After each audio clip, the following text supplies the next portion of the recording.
The notification hit my queue without a sound. No pop-up. No chime. Just an extra line in a list that was already too long. Case status validation, auto. Priority, normal. Due, today. Assigned, me. It looked like the kind of housekeeping task you do between real work.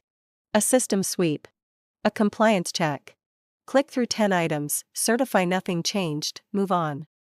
I work in the records unit for a county-level missing persons bureau. We sit 2 floors above patrol. Same building, different air. Downstairs is noise and movement. Upstairs is fluorescent light, sealed windows, and a constant hum from the server closet that never shuts off. We don't find people. We manage what's said about them. That's the part most people don't understand. The work isn't dramatic. It's not chasing leads or knocking on doors. It's making sure a case file matches a policy, a statute, an audit requirement. It's making sure the system can answer the only question it really cares about: is this active, or is this closed? We call it maintaining integrity. On paper, it's clean. On screens, it's a set of fields that have to be filled. On a human level, it's a lot of lives that end up being reduced to drop-down menus. That morning, my coffee was still too hot to drink. My badge had already failed once at the stairwell door, forcing me to take the elevator with a man I didn't know who smelled like aftershave and impatience. Typical Monday. I clicked into the task. A list loaded. 10 cases. All marked closed. All tagged for annual validation. Most of them were old property recoveries, administrative duplicates, things that got closed for reasons that made sense. Then I saw one name and stopped. Closeout validation, MP 19-4419. Name, Green, Hannah. Status, closed, resolved. Last activity, 2:14 a.m. I read it twice. Last activity. 2:14 a.m. We don't work overnight. The Bureau's after-hours line routes to dispatch. Records doesn't touch anything until business hours. If something hits a case after midnight, it's usually a system batch job, and it shows up under system maintenance with a reference number. This didn't. It showed last activity as if a person had interacted with it. I clicked the case. The file opened in our Bureau portal. The layout is standardized. Left panel for identity. Right panel for timeline. Tabs across the top: intake, leads, contact log, evidence, closeout. Hannah Green. Female. 31 at the time she went missing. Disappearance reported July 2019. Resolved October 2019. Closeout note: subject located. Deceased. Positive ID. Under that, a line that was meant to be reassuring. No further action required. That's what we put when we're done. It's a phrase we're trained to use. It signals to auditors that the file isn't dormant because we forgot it. It's dormant because we completed it. I scrolled down to the resolution details. Location: unincorporated county area, north of Alder Ridge. Recovery: partial remains. Identification: dental match confirmed. Next of kin notified: yes. Disposition: medical examiner. Everything looked ordinary. Sad, but ordinary. A clean closeout. A case that didn't linger. Then I clicked the timeline. The last entry, at the top, was from today. 2:14 a.m., case status validation, pending confirmation. That wasn't a normal timeline entry. It wasn't a note. It wasn't a document. It was a system flag. I opened the details. Trigger: auto. Requested by system. Assigned reviewer: me. Reason: activity detected inconsistent with closed case status. I sat back in my chair and let my eyes drift to the office around me. Rows of desks. People already deep into their screens. One printer doing its slow, tired work. The faint chatter of a morning meeting through a conference room door. Nobody looked up. Nothing felt different. I looked back at the case and did the first thing you do when something doesn't make sense in a records system. I refreshed. The entry stayed. I clicked into the contact log. The last human interaction was 5 years ago. A victim advocate note. A final call with the family. A signature on the closeout. Nothing since. So what activity had the system detected? I checked the evidence tab. There was a new attachment. It wasn't labeled as new. There was no highlighted banner. But when I sorted by date, I saw it. Uploaded, today, 2:14 a.m. File name, audio_AUTH_0214.wave. Visibility, restricted. Playback, in-person review only. I felt my jaw tighten, not from fear, exactly. From the friction of it. The wrongness of a sound file in a closed missing persons case. Audio gets attached sometimes. Dispatch calls. Interview recordings. Voicemails. It's not unheard of.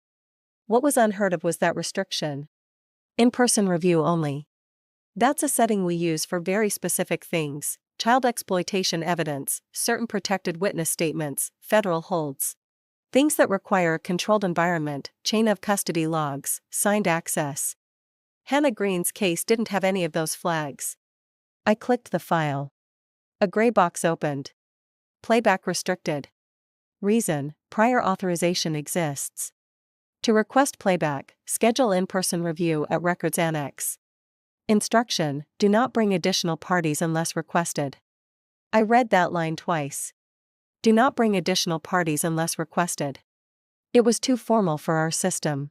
Our portal uses short internal language. See supervisor. Restricted content. Contact admin. This sounded like it had been pulled from somewhere else. Like a template that belonged to a different agency. I clicked request playback anyway, mostly out of reflex. The button was there. The system wants you to follow buttons. A new window opened. Select verification method. 1. Supervisor approval. 2. Legal approval. 3. Automated confirmation. Automated confirmation shouldn't have been an option. Not on restricted evidence. The system doesn't give you shortcuts for chain of custody. But there it was. And my cursor hovered over it. I told myself not to. I told myself this was a glitch and clicking anything would just make more mess. Then I told myself something else. Something I've learned in this job. If you don't handle the thing in front of you, it becomes your thing anyway. I clicked automated confirmation. The portal asked me to re-enter my credentials. Normal. Full name. Employee ID. Password. I typed them in and hit confirm. The page went blank for a moment. Not white. Just empty, like the interface had been wiped and was waiting for something to return. Then text appeared. Automated confirmation unavailable. Reason, prior authorization exists. Under it was a small link, details. I clicked. Authorization type, voice confirmation. Timestamp, 2:14 a.m. Result, match confirmed. Authorized contact, on file. On file. That phrase again. Like a human being was a field in a database, interchangeable with whatever happened to be stored there. I scrolled down expecting to see the authorized contact listed. A phone number. A name. Anything. The line was blank. Authorized contact, null. I stared at it until the letters felt less like a word and more like a shape. I minimized the case and opened our internal help desk portal. There are 3 ways to escalate anything in this building: IT, legal, or ask your supervisor. Everything else becomes a loop. I started with IT because it was the least personal option. Ticket category, portal issue. Subcategory, evidence access. Description, closed case shows new restricted audio file uploaded at 2:14 a.m. System indicates prior voice authorization exists. Authorized contact field appears blank. Need to confirm if this is an error. I attached a screenshot, careful not to include victim details. Even a dead person has privacy settings in our world. I submitted it. The portal generated a ticket number and a response that might as well have been printed on a wall. Thank you. Your request has been received. Please allow up to 72 hours for response. Do not attempt repeated access. Do not attempt repeated access. I felt the smallest flare of irritation. Because what else was I supposed to do? Let an inconsistent activity flag sit unresolved in a closed missing persons case? I walked to my supervisor's office instead. Marcy is good at her job. She's not cruel. She's not lazy. She's the kind of person who survives in government work by treating everything like weather. It's happening. You can't stop it. You can only dress appropriately. Her door was open. She was on a call, eyes on a spreadsheet, one hand covering the receiver as if that kept the conversation private. I waited. She finished and looked up at me. "What's up?" she asked. I held my phone with the screenshot angled toward her. "Hannah Green," I said. "Closed case. There's a new restricted audio file. Uploaded at 2:14 this morning." She didn't take the phone. She squinted at it from where she sat. "Why are you in that case?" she asked. "System assigned a closeout validation," I said. "It flagged activity inconsistent with closed status." Marcy's expression didn't change, but something in her posture did. A small shift backward, like she was trying to create space without moving away. "Okay," she said. "So close the validation." "I can't," I said. "It's pending confirmation. It's asking for review." Marcy nodded once. "Slow. Then document that you can't verify and route it," she said. "To who?" She looked past me for a second, to the hall, to the office outside her door. "Legal," she said finally. "Or evidence admin." "There isn't an evidence admin on that case," I said. "There's no flag. No assigned owner. And the authorization details are weird." She held up a hand gently, like she was calming a situation that wasn't loud. "Listen," she said. "Sometimes the system attaches things late. Sometimes old evidence gets migrated. You know that." "It says prior voice confirmation exists," I said. "At 2:14. And the authorized contact is blank." Marcy's eyes flicked to mine. Just long enough to let me know she heard me. Then she said, flat and professional, "We don't handle that here." That line wasn't hostile. It was worse. It was final. "What do you mean we don't handle it?" I asked. Marcy leaned back, opened a drawer, and pulled out a laminated sheet. One of the quick reference guides they give supervisors during audits. She slid it across the desk to me without looking at it. At the top, evidence access exceptions. Halfway down the list was a line item. Restricted audio, prior authorization indicated. Instruction, do not attempt playback. Route to Records Annex. Records Annex is a small building 3 miles away where they keep the old files and the people who still work like it's 1998. They also run the controlled viewing rooms for evidence that can't be released digitally. I looked at Marcy. "You want me to drive out there?" I asked. "That's what the guide says," she replied. "Today?" She shrugged slightly. "Not indifferent. Just powerless." "It's your validation," she said. "It's assigned to you." I went back to my desk and pulled the case up again. There were 2 ways to clear the validation: verify the closed status or escalate with documented reason. I clicked escalate. A form opened. Reason for escalation: 1. Legal review required. 2. Evidence handling exception. 3. Identity mismatch. 4. Other. Identity mismatch caught my eye. It didn't belong in a closed case. It sounded like a live intake issue. I clicked it. Another warning appeared.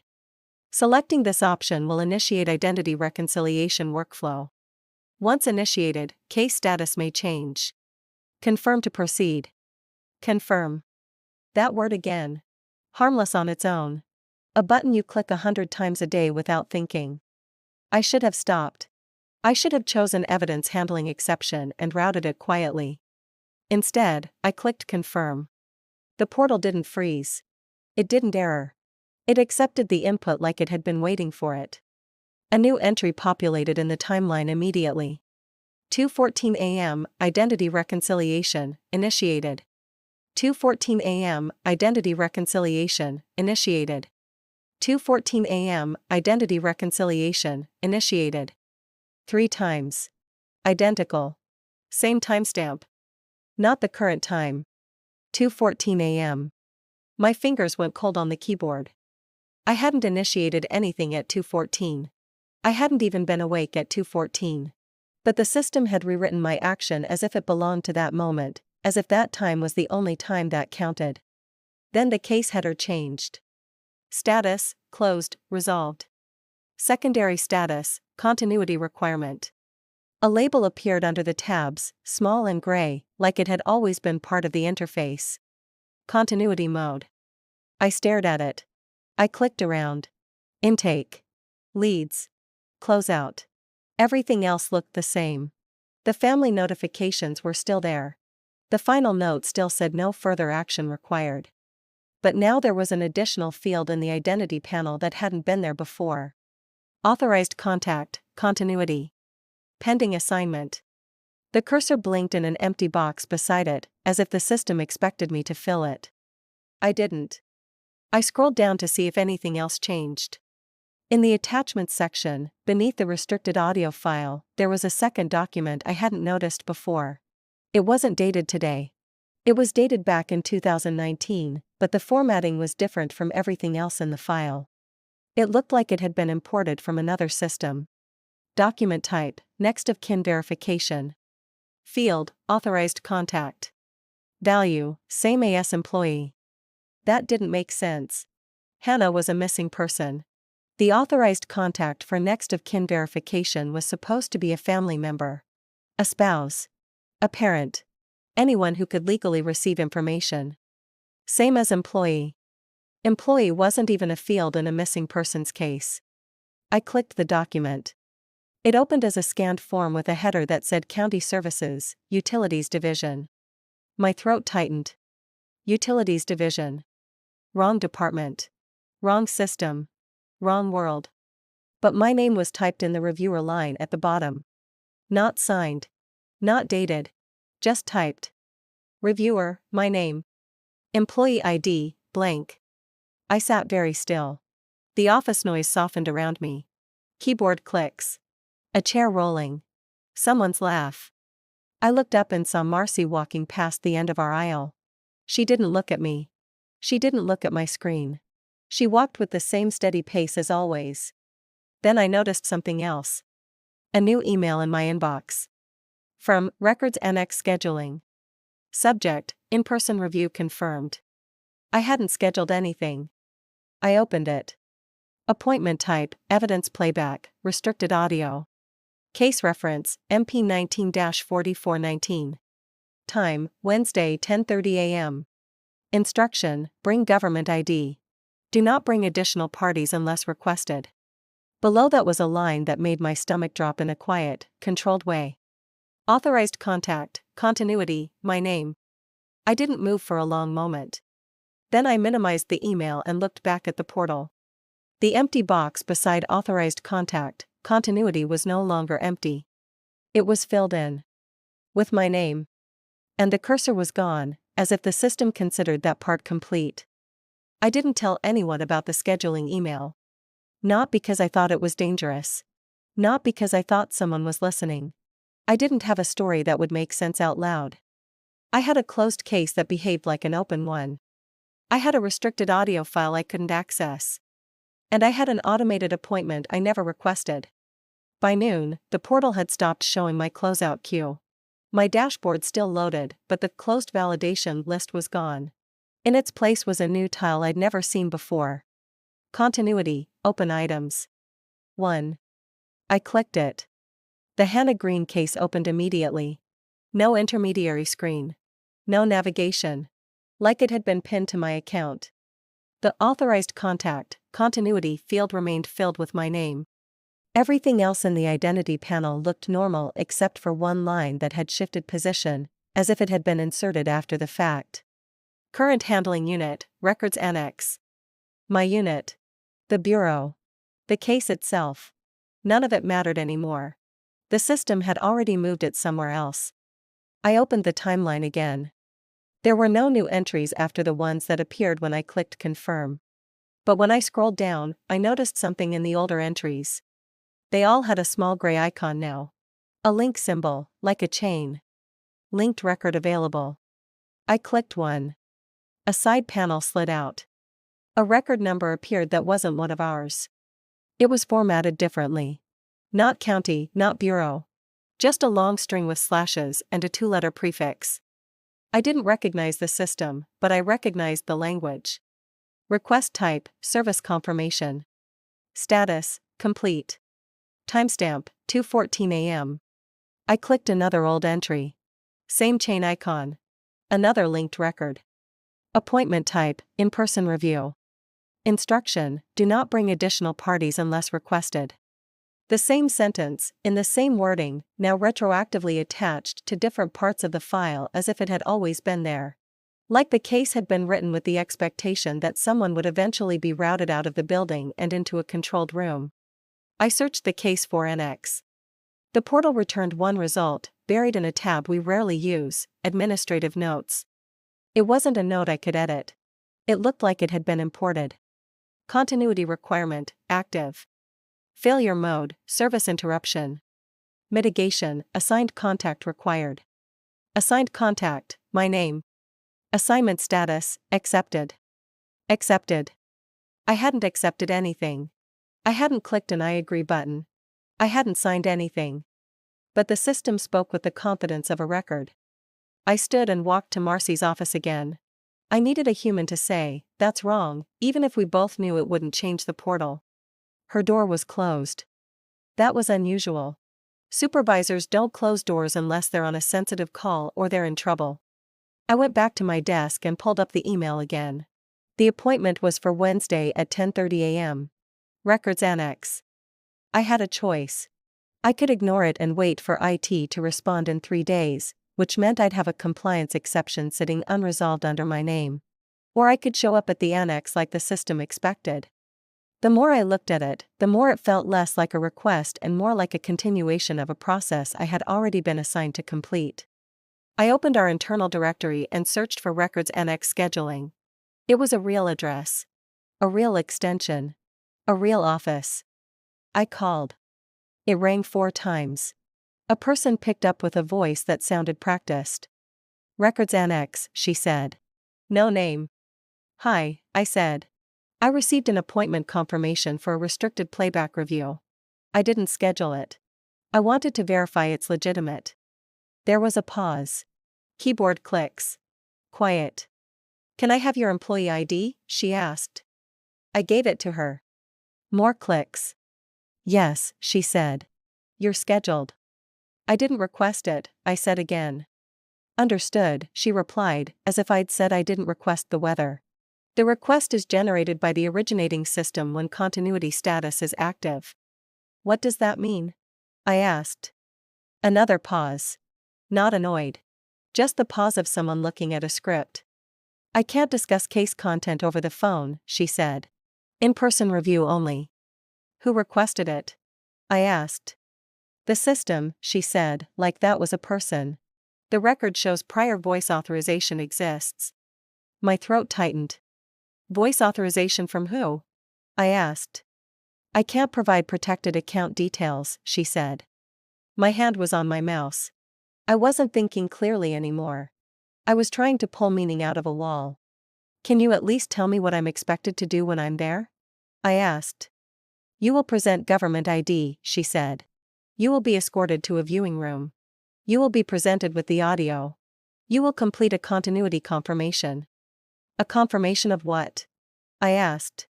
She hesitated for the first time. Just a fraction.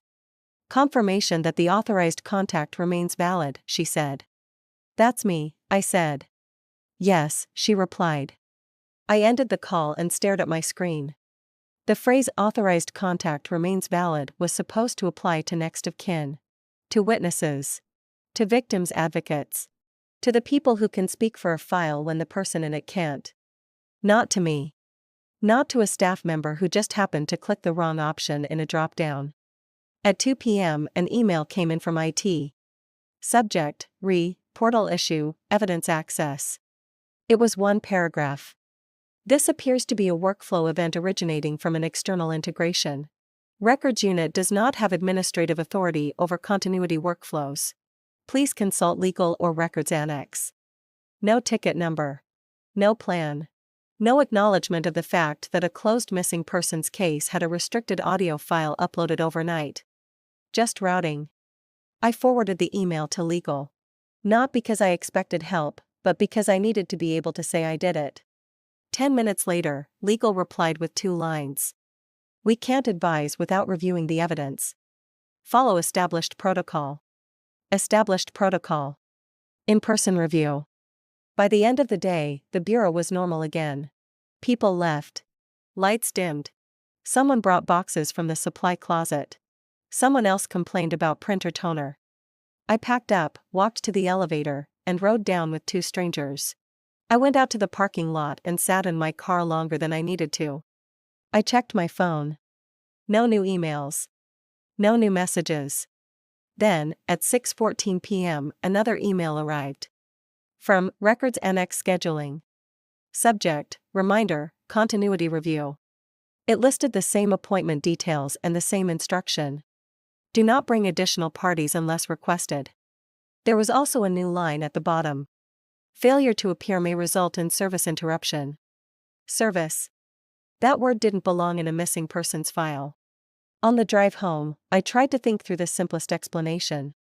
A data migration error. A cross-system mapping mistake.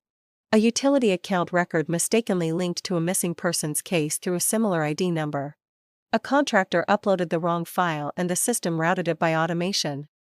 I could build a reasonable story out of pieces like that. The problem was how the system responded to my attempt to fix it. It didn't reject my access. It didn't throw an error. It didn't flag it as unauthorized.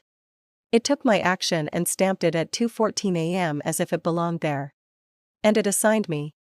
That night, I couldn't sleep. Not because I was scared of a person.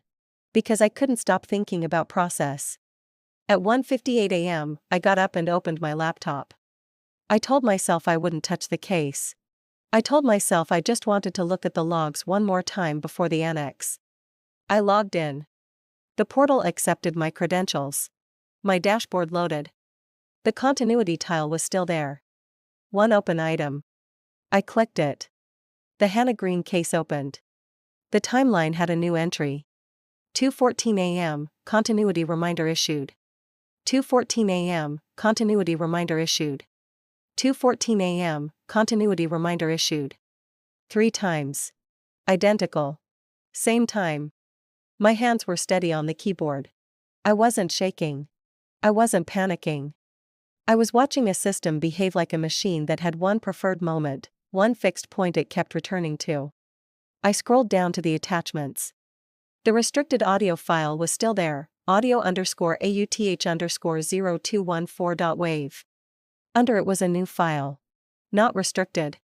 File name, contact_update.txt. Uploaded, 2:14 a.m. I clicked it. A plain text window opened. 3 lines. Authorized contact, my name. Authorized contact number, my personal cell number. Authorized contact status, verified. I stared at my cell number. It was correct. It was not in my HR profile. Not publicly. Not in any directory. The Bureau doesn't store personal numbers unless you've added them to your emergency contact, and I hadn't. And yet it was in the case file now, stamped as verified, as if I had spoken it into the system. I closed the window and opened my employee profile in our internal HR portal. The page loaded. Name. Title. Department. Extension. Emergency contact field. It had been updated. Emergency contact, same AS employee.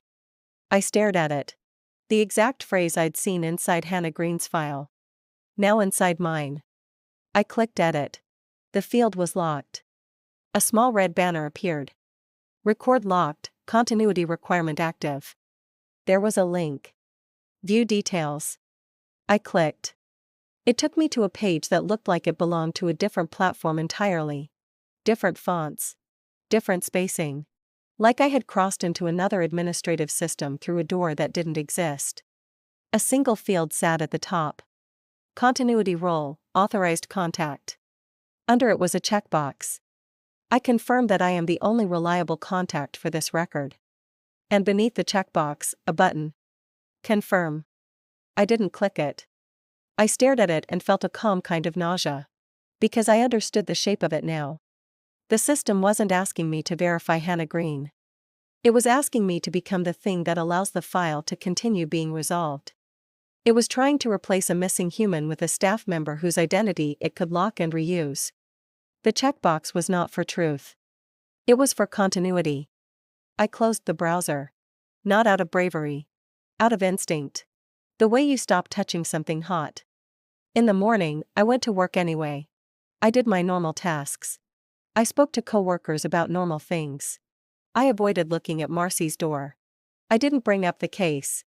At 9:45, an email arrived from Records Annex. Subject: Updated instructions, continuity review. The appointment time was unchanged. But the location line had changed. Location: Records Annex, Municipal Building, Sublevel 2. We don't have a Sublevel 2 at the Annex. The Annex is one floor and a basement used for storage. Everyone knows that. I called the number again. Same voice. You're scheduled, she said. I received updated location instructions, I said. Sublevel 2. That doesn't exist. Pause. Clicks. It exists for your review, she said. I don't understand what that means, I said. I can't discuss protected details, she replied. In-person review only. Then she added something she hadn't said before. Please arrive alone. Why? I asked. A pause long enough to feel human. Additional parties complicate the record, she said, and then the line went quiet. Wednesday came. I drove to the Annex.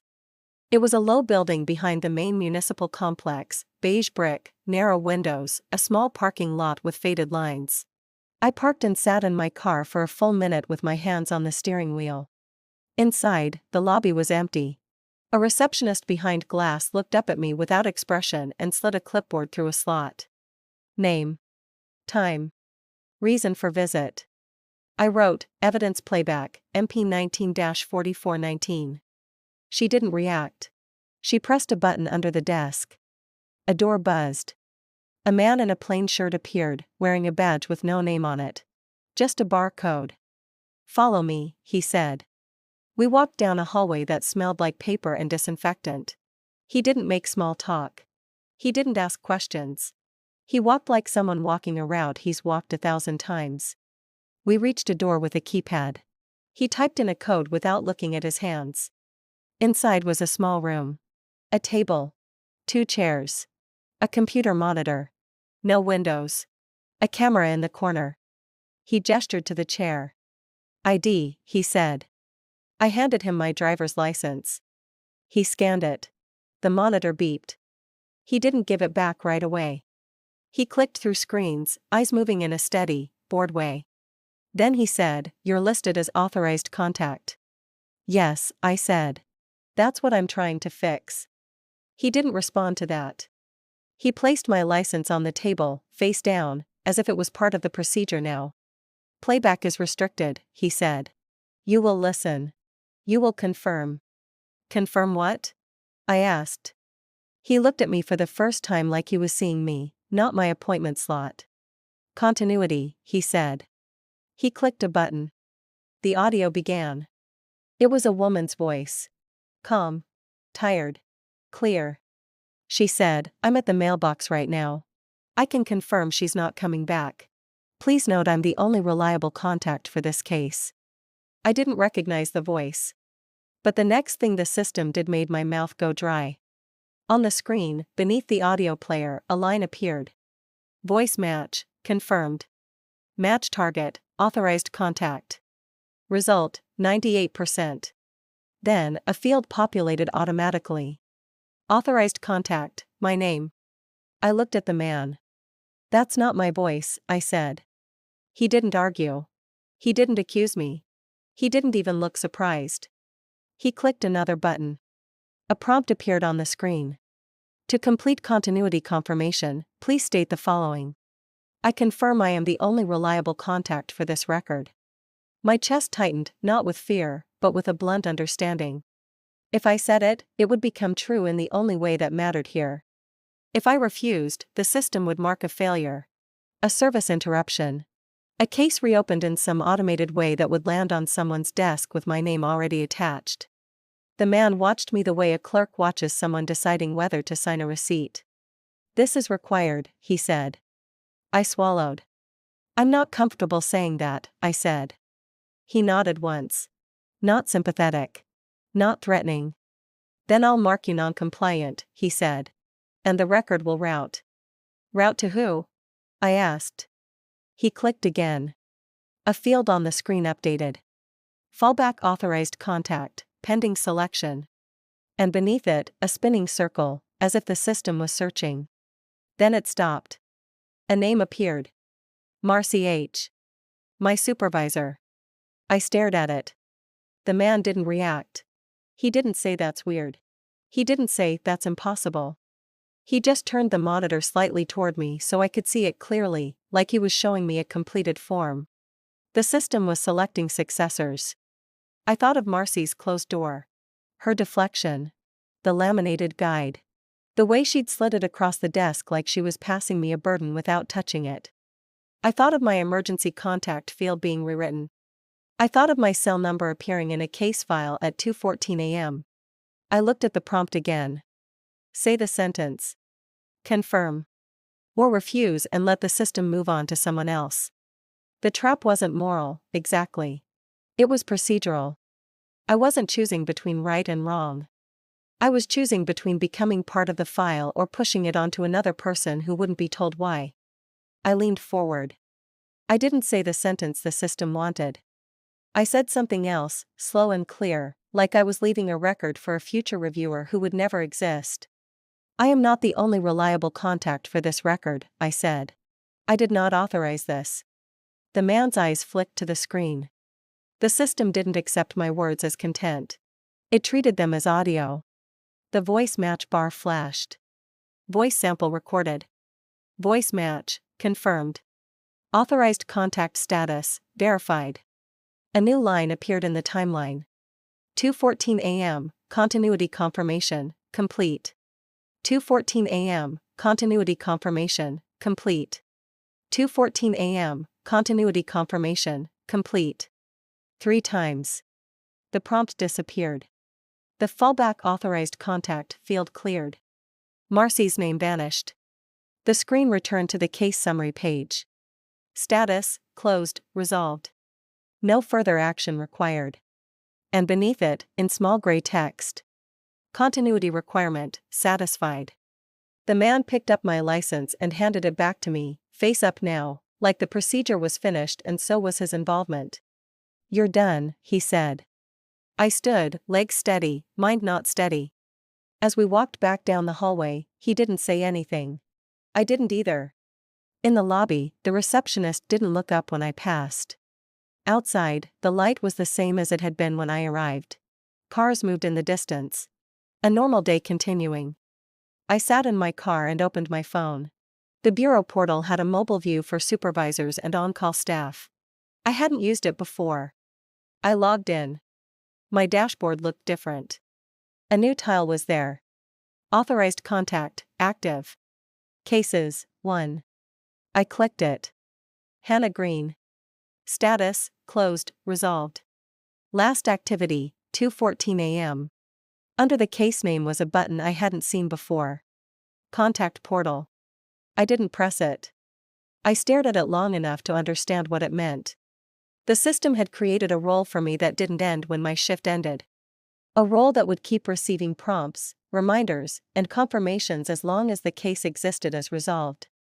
And the case would exist as resolved because the system preferred resolution to truth. My phone buzzed.